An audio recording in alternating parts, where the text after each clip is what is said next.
Good morning third years.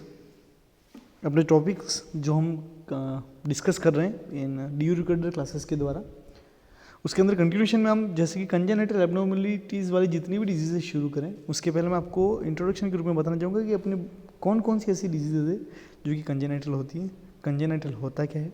तो सबसे पहले अपन बात करते हैं कंजेनिटल एनोमलीज कि कंजेनिटल एनोमलीज होता क्या है। It include all biochemical, structural and functional disorder present at birth, कि बर्थ के समय में ऐसी सारी बीमारियाँ जिसके अंदर किसी ऑर्गन का या स्ट्रक्चर का फॉर्मेट नहीं हो पाना, ए फॉर एब्सेंस एनोमलीज कहलाता है।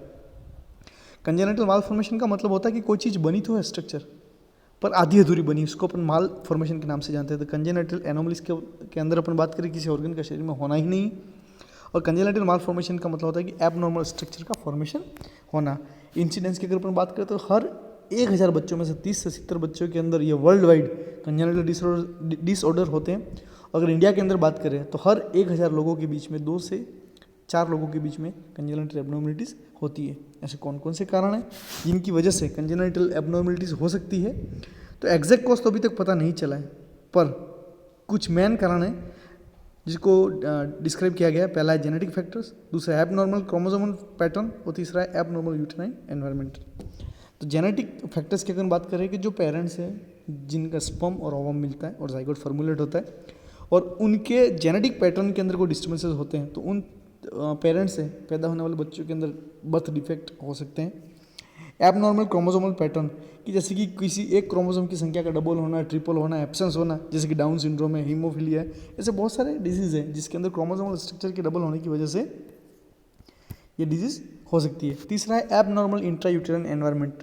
अब इंट्रायूटेराइन माँ के गर्भ के अंदर बच्चे को किस तरह का वातावरण मिलता है उस तरीके से भी उस बच्चे की ग्रोथ डिपेंड करती है।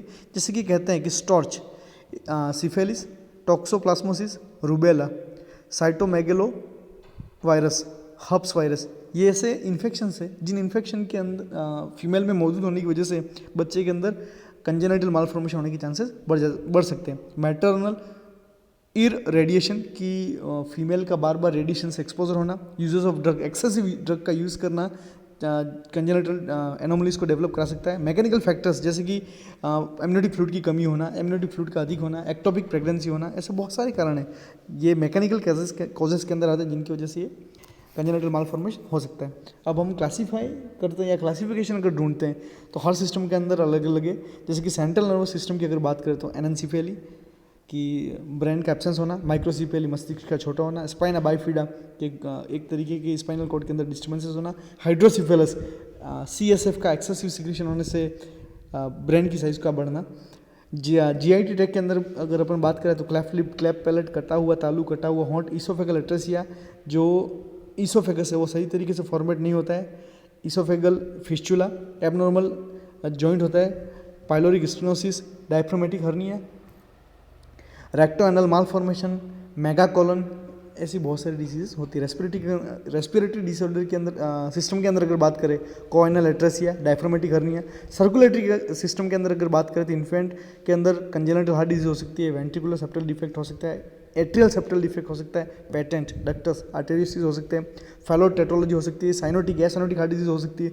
रीनल के अंदर अगर बात करें तो polycystic kidney, exstrophy of bladder, phimosis, hypospadias, epispadias, undescended testis, cryptorchidism जिसके नाम से जानते हैं, हाइड्रोसिल हो सकता है। मस्कुलोस्केलेटल सिस्टम के अंदर अपन बात करें तो club foot, dislocation of hip board. Blood disorder के अंदर अगर अपन बात करें तो थैलेसीमिया, हीमोफीलिया और सिस्टिक फाइब्रोसिस, ऐसी बहुत सारी डिजीज हो सकती है। अब डायग्नोसिस कैसे करना है? तो सबसे पहले अगर अपन बात करें तो किसी भी प्रेगनेंसी के अंदर ब्लड टेस्ट करते हैं उस तरीके से। अब फीटस या मदर के बेबी को चेक करने के लिए प्री नेटल डायग्नोसिस कैसे कर सकते हैं? कोरियोनिक विलाई सैम्पलिंग, तो उसकी it is the technique for obtaining fetal cell from the placenta for parental diagnosis की जो फीमेल के अंदर बेबी ग्रो ऑन कर रहा है उसके प्लेसेंटा का कुछ सैंपल लेते हैं, उस सैंपल से फाइंड आउट करते हैं ताकि उसके अंदर जो भी एबनॉर्मल चेंजेस आते हैं उससे हम फाइंड आउट कर सकते हैं कि बेबी कंजेनिटल होगा या नहीं होगा। एमनियोसिंथेसिस, जो पेट के अंदर पानी भरा हुआ रहता है जिसको एमनियोटिक फ्लूइड के नाम से जानते हैं, उस एमनियोटिक फ्लूइड को इन्वेस्टिगेट करके फाइंड आउट किया जा सकता है कि उसके अंदर फिटोप्रोटीन्स जो होता है, अल्फा फिटोप्रोटीन, उसकी कमी है या नहीं है। उससे भी अपन बहुत सारी डिजीज को डायग्नोस कर सकते हैं। एक्सरे के द्वारा भी कुछ स्केलेटल एबनॉर्मलिटीज़ होती है उसको हम फाइंड आउट कर सकते हैं। एमनियोग्राफी या फिटोग्राफी की अगर बात करें तो amniography is the method where the intra amniotic infection is contract opaque material is done. This method is used for diagnosis of soft tissue structural malformations. तो जो सॉफ्ट टिश्यू स्ट्रक्चर होता है उनके मालफॉर्मेशन के लिए इस तरह का डायग्नोसिस किया जाता है.